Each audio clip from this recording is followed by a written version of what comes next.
co-host.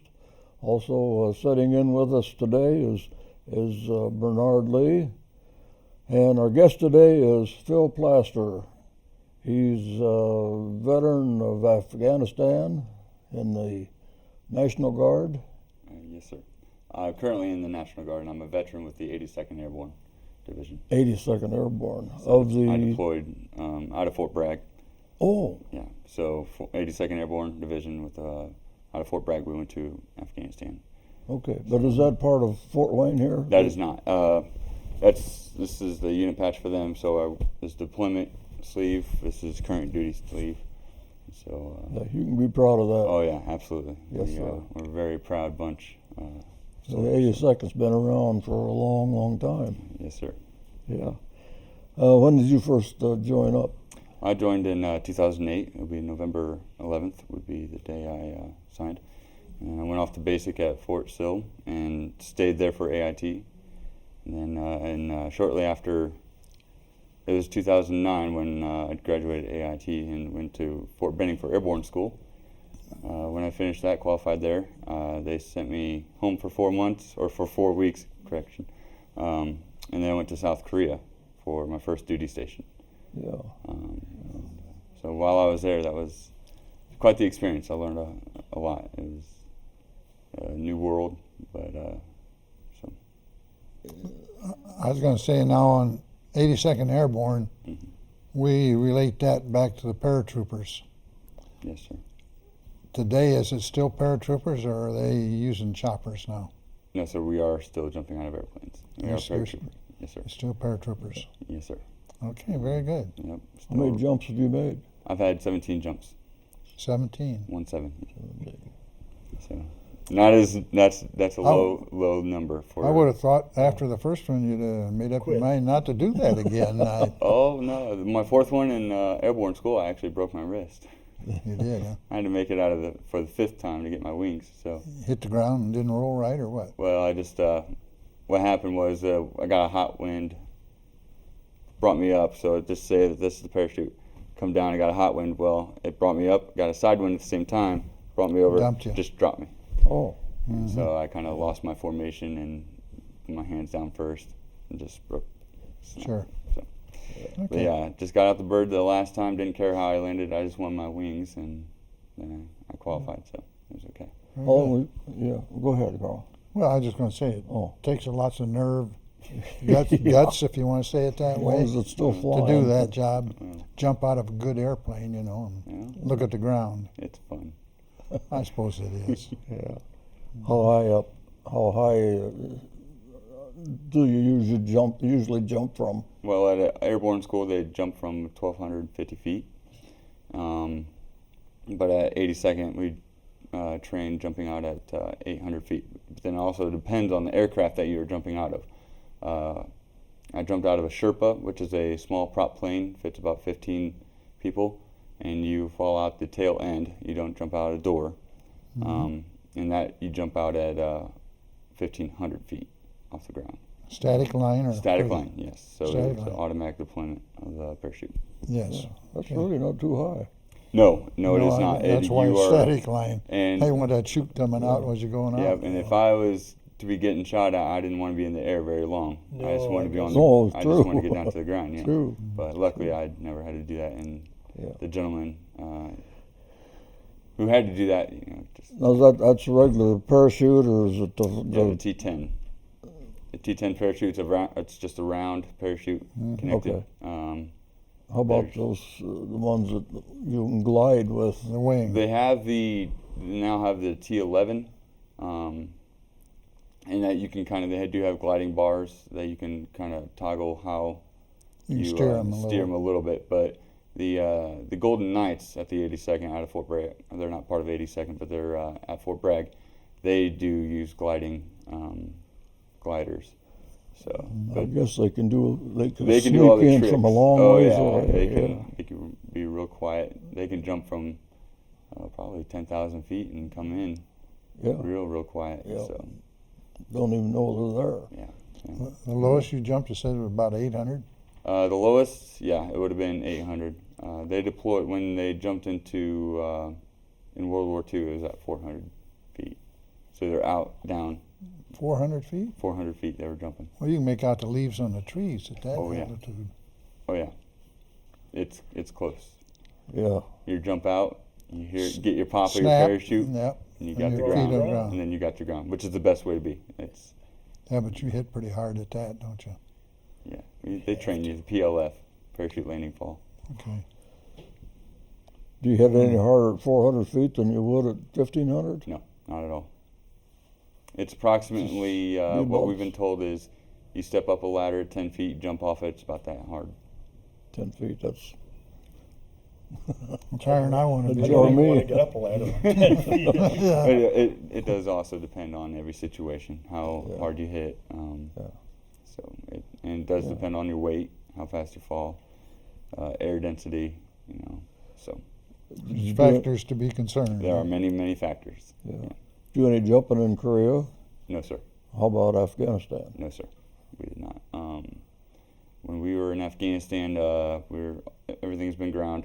I think there's a rumor of one deployment jump in Afghanistan and in Iraq, but I can't confirm or deny those facts. Yeah.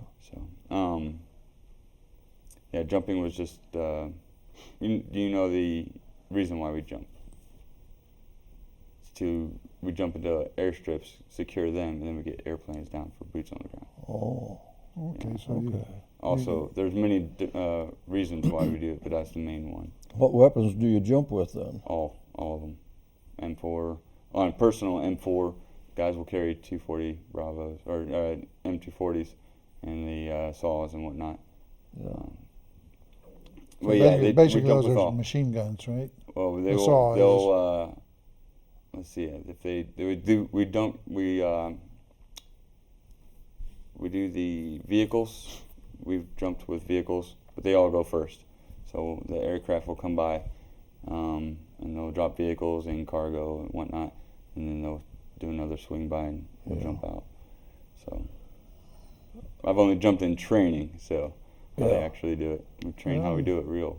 You've done 17. You've done your share, as far as I'm concerned. I've my brother-in-law actually has number 35, 3.5 jumps, and he was only in for 4 years. So imagine those guys who were in the 82nd for 15 years. They've got multiple jumps. We had one guy on the show was 81. Yeah. And he said he stopped counting at 81. Yeah. Yeah. Nice. So it's fun. It's fun. I know that there's some days where you can get 3 jumps in one day, Oh, just the hot loads. So guys just try to get that number higher and higher. yeah. Sure. Yeah. So but they also get their knees weaker and weaker. Yeah. When you get to be our age, that's called knee replacement. Yeah. Yes, sir. Yes, sir. So. You showed me a picture a while ago. In Afghanistan, there looked like about a 10-foot wall. Yes, sir. Yeah, the compounds. So I believe the difference between deployments nowadays compared to deployments then, the areas, the locations. So location, Afghanistan, and I was in the southern part of Afghanistan, in the Maywan district of Kandahar province. So a compound, how they are, their houses, the way they are built, they do have 8 to 10 foot walls, maybe 12-foot walls of clay, about a foot thick. So they're very, very sturdy. And you got to think they mesh, I believe it's horsehair, anything, just how we have like plaster back in the day. Strengthen it. And so Yeah, forth. strengthen it up. But it also gets baked by the sun. 130-degree heat. No, through the that's summer. those are the civilians you're talking about. Civilian housing. So you have a They're the ones that have the wall. they'll have a wall in all shapes. It doesn't have to be a box, but a lot of times it was just a square wall. Then inside the compound, you do have they have rooms that are just built up against the wall, Okay. and so they will live. And the roofs are normally rounded, and we call them cans. How many cans? 2. But those roofs are about a foot thick, so the room temperature stays within 10 degrees the whole year. And it can be freezing cold outside, and it can be blazing hot outside, but those rooms normally don't vary Just more like than a 20 cave. degrees. Oh, Just like a cave, yeah. yeah.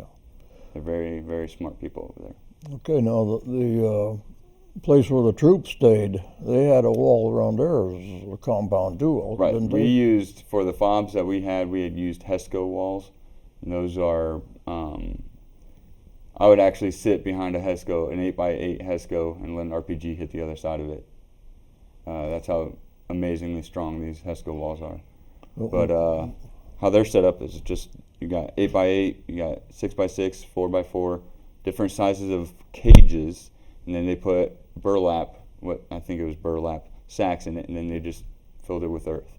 Oh, And so I mean, talking an 8-foot thick wall of dirt, pretty solid. You Yeah. know? So, but yeah, that's where our fobs were made out of. We also had T-walls, so concrete T-walls that were about 20 feet high, just to make sections. You know. yeah, yeah. And they used tents then? We did have tents. On my deployment, I was at Fob Sakari Perez, and that was a very built up. It had been there a while, so we actually had we called it paradise. We had a green bean coffee shop. We had a nice little Connex to get our hair cut. We had 2 gyms, and we had a nice little exchange. But also where we lived, we called them 2-man chews. It was just a little Connex, and it fit 2 men. We had air conditioning. We also had, if we were able to get TV, we were also able to get internet to talk to our families. Good. So Okay. it was A little different. a lot different. Yeah. Yeah, we didn't have to send any letters. My sister requested that I sent actual letters through the mail. So I did get a little postcards so she can get the postal stamp from Afghanistan. Yeah. But Okay. amazing difference from what I hear. Yeah. Because I got off a mission, I took a hot shower, and I went to my air conditioned room, fell asleep on a bed. It wasn't a cot. It was a spring mattress bed. I think I went my first 3 months over there without a shower. Oh my. Yeah. Now I did go 36 days without showering, just so I could see how it is. And we were busy. We were really busy with missions, so we were in and out of the fob, and I just would rather sleep. Yeah. But Yeah. This time we didn't do much sweating. no, This yeah, period. right. When we the sweat over there, it's so dry over there. So the sweating was, you didn't Yeah. really. It evaporated off, didn't It was real quick, but when you took off your gear, your shirt was white from salt. So you know you were sweating, Oh. but you just really didn't. Yeah. Yeah. But, Yeah. Did you get into any firefights? yes, sir. Yeah. My first firefight was actually on my birthday, so and I was hoping for one. I was able to get the CAB, the Combat Action Badge. Yeah. So yeah, we were. I think that day we had our final. All of our guys in our troop had finally gotten to see combat. So No, did you happen to be out doing something at that time? yes, sir. We were on mission. So we were airlifted out into middle of Afghanistan somewhere, Yeah. and we just walked from compound to compound, talking to people, making sure, seeing what we could do to help, seeing if the bad guys were around, if they noticed any Taliban or douchemen that were around. And once we finally we actually staged we took a break in this one compound for about an hour, 2 hours. We just stayed there and rested, carrying all of our gear. And once we left, we got about 300 meters to the south. Sure enough, we started getting shot at by them. So we just returned fire. I'm a forward observer, so I requested a bomb and got one. And, Got an airstrike and an airstrike. Yeah, we came by. They did a gun run. Luckily, we had birds flying above us. We had our battalion commander was out on the mission as well. He wasn't with us, but he had JTACs with him, so the Air Force was with him on the ground, and it all worked out to where the fight stopped that day. How long did it take you to get that bomb? Oh, matter of 5 minutes. Oh, so they're up there. Oh yeah, we were Okay, that's what I talking s- lawn, yeah, and when it came, it was fun. It was fun. It seemed too close to you, did it? No, it was 300 meters, which is danger close. Yeah. But it was. Welcome, I'm sure. Yeah, they put it in the ground. We put it in the ground before, delayed it, so it wasn't an airburst, or else we would have gotten some shrapnel from it. Yeah. But it was really just to stop the fight. It did a job, didn't it? Oh yeah, it did its job. Yeah. Yeah. So, but there's many more after that. I've seen combat, but not as many as most in my MOS and where I've been. So I'm very fortunate and blessed to been able to see combat, but not see it so much. Okay, now you're in the Guard right now. Yes, sir. I'm in the first of the 293rd. Do you expect to be recalled? Not at this time. We are currently in a reset, which is good. We will focus on training, focus on rebuilding, prepping up for any future deployments. Okay. So That's what I wanted to ask you. You went over as a unit. yes, Yeah. we went over as the 82nd 4th Brigade Yeah. deployed in 2012 Okay. to Afghanistan as a unit. Okay. So, and we only had a 7-month deployment. So we were not there your normal 12 to 18 months. Yeah. I believe we were just a fill-in between the two units that Okay. we relieved and we were getting relieved by. So Yeah. it's kind of funny. One of my friends from Korea, I saw him in Afghanistan. And I've never seen him here in the States though. Yeah. So Well, you make friends when you're in the military. don't Oh you? yes, oh yes. Lasting friends in many Absolutely. cases. Yes, sir. So I had a friend in Korea that ended up at Fort Bragg, and shortly after he got Yeah. there, I got there, and I've been best friends still Okay. today. So. Whenever you moved, like from here to Afghanistan or to Korea, you flew or Yes, sir. We flew. flew? That's a little different too. Oh yeah, it's quite the experience. You have so many people flying. Now you know that we use civilian flights to go to like Kyrgyzstan is our prep area. So Kyrgyzstan, which is just south of Russia, we used a Delta flight, but it was all military. So we did take I was our gonna say they leased the plane. yeah, they leased the do. plane, and we did have our weapons on there, but we took the charge out or the bolt out. So it was all us. Got to Kyrgyzstan. We stopped in Ireland. We had 38 hours in Germany, so I felt like Tom Hanks in Terminal. Yeah. Yeah. But and then we finally got to Kyrgyzstan 3 days later. They Yeah. flew us in a C-17 into Afghanistan with all of our gear on. Yeah. So how many's in your unit? We had roughly 500 in my Was it? squadron, and I'm not sure about the whole brigade. There were 4 battalions, I believe. So Yeah. just one little squadron, so we're smaller than all the other battalions. I believe we had 400 or 500. Yeah. So, Yeah.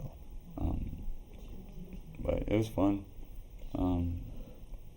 I would do it again if I wasn't married. If I was still single, it's a great life for a single guy. Sure. I was a child going to Afghanistan. I became a man leaving Afghanistan. Yeah. So, Yeah. Puts a little excitement in your life, doesn't oh it? yeah, oh yeah. Yeah. Being in the National Guard, you get the training that you should have. Yes, You think? we have the. It's really funny. All the paperwork. You probably remember all the paperwork that comes with being in the military. All the briefs, safety briefs, and whatnot. We do all that. We actually accomplished that in the National Guard on the weekend. We also, in between time, we do our training. For us, forward observers, we do a lot of book training. Yeah. A lot of information that we need to know. Weapon systems, limitations, and just all of our ammunitions.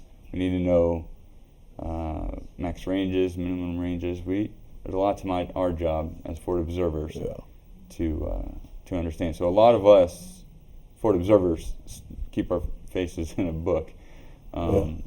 If whenever we're not in actual training, then we do go to Atterbury or I believe it's Grayling up in Michigan. Sure. But we've shot down in Atterbury, and we'll be shooting again at AT, which is coming up in June. So, Okay. but yeah, we do some live. Okay, when you told that plane where you wanted that bomb dropped, is it a coordinates or a GPS? Yes. So we have a lot of equipment nowadays, technical. I had a Mark 7 Echo, which is it's a laser rangefinder basically, but it also gives me the grid. So I view it like this, like binoculars, and I click a button, it lasers it, and gives me a tangent grid using GPS inside the Mark 7 Echo. That's how I got my grid. And once we got that grid, the JTACs that were with the battalion commander, they had video from their aircraft, and the video from the aircraft was showing that grid, and then I talked to them what I saw, what I knew of the compound, and we talked about it, and we got everybody knew exactly where we wanted that bomb. You get the same grid in the plane Same that you do on the ground, right? Yes, sir. That's Yeah. good. Yeah. So then we use live video to communicate through everybody to see to make sure that we're all looking at the Yeah. same point. Okay. So, Use windage and elevation. I think it's going to go over there. yeah. So Dropping 50 yards. yeah. And in artillery, I think we used bore sighting, didn't we, in some cases? Yeah. Yeah. Did you forward observe for artillery also? Or? Yes. We shot off, I believe, I can recall 4 rounds. Well, just to let you know, my first month and a half, I was actually in the squadron TOC. So I was a fire sports specialist in the TOC with the commander, battalion commander, and what I had to do was double check, just like a 13 Bravo, or not a 13 Bravo, a 13 Delta, who is the brains. They figure out all the calculations and whatnot of that round. So I get the information where this round's going to go. I check the data, I check the grid, make sure you're using satellite imagery or whatnot, and then we use we make sure that collateral damage is an issue, and then we send it up through. So artillery, it's not used as much, especially as it was used in Korea, in the Korean War. In Afghanistan, we rarely used it, but we did shoot off some rounds. We used the Excalibur round, which is a GPS-guided round. So that was Lots of it shifted to the Air Force for the. Yeah. It's a for lot the safer. strikes. It's safer with the Air Force. Now, as a forward observer, was you out on your own, looking, or would you go into a fixed base No, we type thing and? on my deployment, how we did it as forward observers was we stuck with the platoon leader. So we're always with the platoon, and you think about a medic, right? You have 1 or 2 medics per platoon. Mhm. You have 1 or 2 fisters, forward observers per platoon. And we're attached just like a medic, but we stay with the platoon leader, and we advise him the availabilities or limitations of fire support that he has. I see. Okay. So yeah, our role is So to know. he's going out on patrol basically. Yep. So the platoon leader's leading his platoon, and then when something happens, he comes to me, and I'm like, "Well, sir, we have this available. We have this available. We are able to take the enemy out or distract the enemy with this while you move your men to do this." You know, there's. You got choices to make. We have a lot of choices, and that's why the forward observer has to know, has to have his face in the book to understand what he's able What to do. weapon systems is available? Yep, and then before the mission, he goes into the sand table and he knows where everything's at. He understands Right. what is available to him. So it's kind of funny how Good. I love my job. I love being a forward observer. Yeah. It's You know, I understand. we go to schools and talk about the Korean War to the students. Mhm. One girl asked me, she says, "Would you do it again?" I says, I'm not smart enough. Yeah. It's so much different, and so. Yeah, we could do it again in our time period, time but period. not today. Yeah. Well, I've run into a lot of World War II vets, and I thank them. And what they tell me is like, well, you guys have it harder than we do. And that boggles my mind. I cannot at all understand that because they had it every single day. They had the enemy shooting at them daily, every other day. You guys I had, didn't, huh? I had 6 firefights Yeah. out of a few months. It only takes one, you know. Oh yeah, it only takes one, but I'm just saying the amount that somebody was trying to kill them every single day. They were trying to kill me. I understand. 6 The times. danger's still there. But also we have IEDs, right? But we also have the equipment to counteract those IEDs. I walked over. I think I counted 256 X's, which an X with foot powder is, hey, don't walk there. There's a bomb under there. We think so. Yeah. That country's littered with IEDs. Okay. Yeah, still littered with Russian. Yes. What do you call them? Mines. Landmines. Yeah. Landmines. Actually, and quick story about that. We were on patrol just through the little village, and there was a graveyard, and how they bury their people is use rocks. So they bury, lay the person down and then pile with rocks. Yeah. This graveyard was a whole lot of little piles and a whole lot of big piles. And there was more little piles than the other ones. And I talked to my Terp, and I was like, those are kids, right? And he was like, yeah. And he was like, I was like, why? And he was like, Russian put toys on mines, and kids would pick them up. I hate to stop it. Yep, We're out of time, hey, Phil. Thank you for being Appreciate our you guest. guys Thank you. for your service. I couldn't do what I do without you guys. So. Thank you. Pleasure. Yeah. Remember, freedom is not free. So if you see a veteran or somebody in uniform, just walk up to them, shake their hand, say thank you for your service. Thank you and good night. You